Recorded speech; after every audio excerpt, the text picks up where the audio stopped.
أعوذ بالله السميع العليم من الشيطان الرجيم بسم الله الرحمن الرحيم الحمد لله رب العالمين وبه نستعين وصلى الله على سيدنا محمد وطاعته الطاهرين وعلى الله دائهم أجمعين. Une vidéo concernant la connaissance des imams. La suite, puisque j'ai une alternance de séries, je fais aussi le djihad en islam, qui sera ma prochaine vidéo. Ce sera la deuxième partie. J'ai un point à dire, même si franchement je ne vois pas trop à quoi cela sert, puisqu'on a discuté maintes et maintes fois sur ce sujet de l'institution de Marjaïa. Maintenant, quelqu'un qui a passé beaucoup de moments avec moi ensemble, on est resté ensemble même pendant une semaine, prétend que les Marjas seraient mes idoles, puisque j'ai défendu l'institution, et je n'étais pas d'accord avec certaines de ces attaques, même si certaines attaques sont légitimes. Moi je trouve concernant le fer, c'est un peu décalé d'attaquer la Marjaïa sur ce sujet. Ma position est connue, c'est très étrange qu'on qualifie que j'idéalise ou bien j'idolâtre les marjas, alors que généralement j'ai des critiques sur chaque marja, mais pas sur ce sujet précisément que vous attaquez actuellement, le groupe qui a décidé d'attaquer les marjas en disant qu'ils ne réunissent pas les conditions des imams.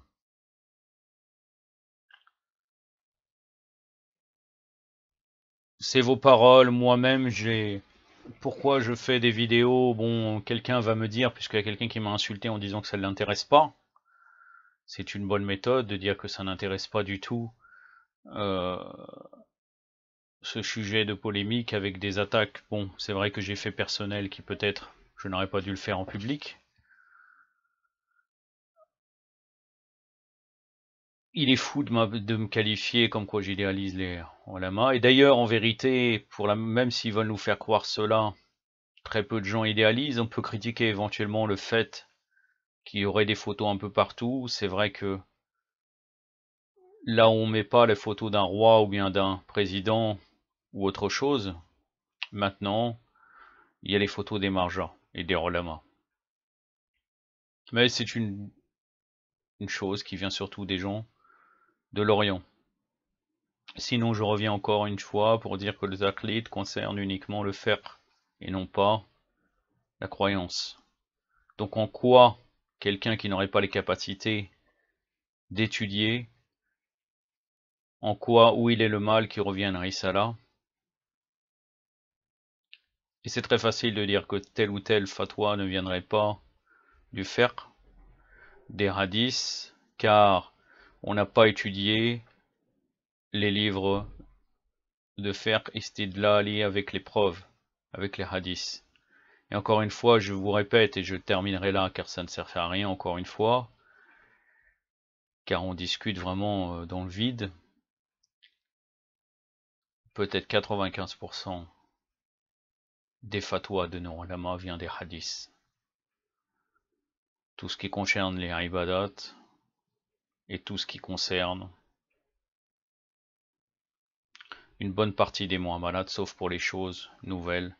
Là, éventuellement, peut-être ça ne viendrait pas du hadith, et peut-être ça sera issu d'une règle qui vient des hadiths.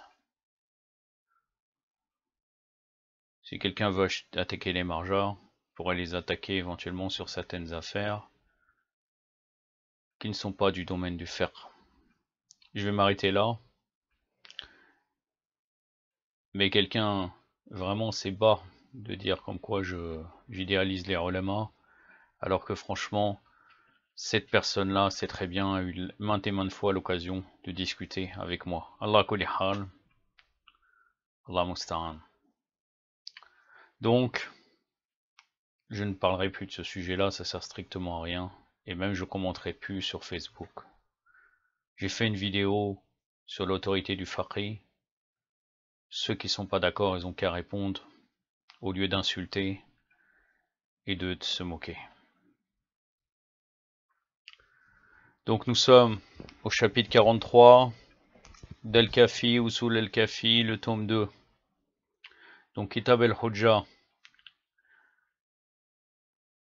Il y a 4 hadiths, je vais en citer que 3. Une vidéo que j'ai intitulée L'augmentation du savoir des imams. Le premier hadith, Ali ibn Muhammad et Muhammad ibn al-Hassan ont rapporté cet hadith de Sal ibn Ziyad, et lui de Ahmed ibn Muhammad ibn Abi Nasr, et lui de Safwan ibn Yahya, qui avait dit: une fois j'entendis Abul Hassan, donc là c'est l'imam Moussa al-Qazim alayhi salam, Abul Hassan el-Awwal, dire Jafar ibn Muhammad, c'est-à-dire l'imam Sadiq alayhi salam, avait déclaré: si on n'augmentait pas ce dont nous avons besoin d'avoir, ce que nous possédions aurait été épuisé, ou bien si notre connaissance n'était pas augmentée, notre connaissance se serait épuisée et finie. Oui, car j'avais dit dans une des anciennes vidéos, aucune chose n'est stable. Toute chose est en mouvement, donc les imams ne sont pas à l'abri de cette règle divine. Et c'est pour ça que le savoir est toujours augmenté chez les imams. Alayhum salam. Mais bien sûr, toute chose qu'on pourra lui poser comme question, il pourra répondre. Bien sûr, encore une fois, concernant les réponses, il y a des hadiths qui disent: vous avez vos questions, et à nous de voir si on répond. Car on va pas répondre à des questions totalement, en dehors de la raison pour répondre.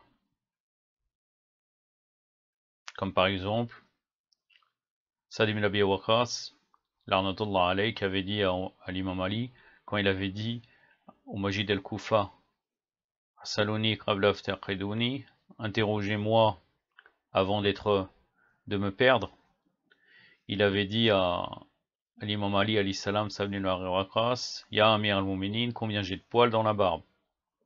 L'imam lui a dit: même si tu te répondrais, tu ne me croirais pas, et sache que ton fils va tuer mon fils, c'est-à-dire Omar ibn Saad, la'natullah alayh, celui qui dirigeait l'armée d'Ubaydullah ibn Ziyad à Karbala. Là, bien sûr, il n'allait pas lui répondre. Ça ne servait strictement à rien, c'était une question totalement ridicule qui n'a pas de sens. C'est dans ce sens-là qu'on peut dire: posez vos questions, et ce sera à nous, autrement dit les imams, de devoir répondre. Le hadith numéro 3, Mohammed ibn Yahya a rapporté cet hadith d'Ahmed ibn Muhammad, et lui d'Ibn Abi Nasr, et lui de Sa'alaba, et lui de Zurara, radhiyallahu alayhim, qui avait dit: une fois j'entendis Abu Ja'far, c'est-à-dire l'imam Baqir, alayhi salam, dire: si on n'augmentait pas ce dont nous avons besoin d'avoir, ce que nous possédons, ce serait épuisé. Je dis: est-ce que quelque chose s'ajoute à ce dont vous possédez, et que le messager d'Allah sallallahu alayhi wa alayhi ne savait pas pour sa part? Il répondit: sache donc que lorsqu'une chose arrive ainsi, elle est tout d'abord présentée au messager d'Allah sallallahu alayhi wa alayhi, ensuite aux imams passés, et à nous après cela. Bien sûr, toujours pour respecter une hiérarchie qui est divine. Le quatrième hadith, Ali ibn Ibrahim a rapporté cet hadith de Muhammad ibn Isa, et lui de Yunus ibn Abdelrahman, et lui de l'un de ceux de qui il rapportait des hadiths, et qui avait dit en une occasion: Abi Abdallah, c'est-à-dire l'imam Sadiq alayhi salam, avait déclaré: aucune chose ne nous parvient à moins qu'elle ne soit parvenue tout d'abord au messager d'Allah sallallahu alayhi wa alayhi, ensuite au Seigneur des croyants, Ali alayhi salam, et puis à nous l'un après l'autre, de sorte que le tout dernier d'entre nous ne soit pas plus savant que le tout premier d'entre nous. Encore une fois, pour respecter la hiérarchie. J'en ai terminé. Ma prochaine vidéo sera sur le djihad en islam, la deuxième partie concernant les hadiths, concernant cette question. Nous sommes arrivés au mémorial des justes. Le récit numéro 42, lettre à Abu Dar, la page 89 du tome 1. Abu Dar reçut une lettre qu'il ouvrit et lut. Elle venait de loin, et son auteur lui demandait un conseil général. Il était de ceux qui connaissaient Abu Dar, pour l'attention et la faveur dont il était l'objet de la part du prophète, sallallahu alayhi wa alayhi, qui lui avait enseigné la sagesse par ses paroles élevées et pleines de sens. Abu Dar ne lui écrivit en réponse qu'une phrase, une courte phrase: ne fais pas preuve de méchanceté ni d'inimité à l'égard de la personne que tu aimes le plus au monde. Puis il cacheta la lettre et la lui envoya. Cet homme ne comprit rien à la lettre d'Abu Dar. Que cela veut-il dire, se demandait-il. Où veut-il donc en venir? Ne fais pas preuve de méchanceté ni d'inimité à l'égard de la personne que tu aimes le plus au monde. Que cela signifie-t-il? Cela tient de la vérité évidente. Se peut-il que l'on ait un être cher et le plus cher des bien-aimés, et qu'on lui fasse du mal, non seulement on ne lui fait pas de mal, mais on se sacrifie à lui, corps et bien. Il méditait par ailleurs sur le fait qu'il ne lui fallait pas perdre de vue la personnalité de l'auteur de cette phrase. L'auteur en est Abu Dar, or Abu Dar est le Luqman de la communauté islamique. Le Luqman, donc le sage de la communauté islamique, puisque Luqman était Hakim, un sage. Vous pouvez revenir à la sourate Luqman pour voir les conseils qu'il a donnés à son fils qui sont dignes d'une grande sagesse.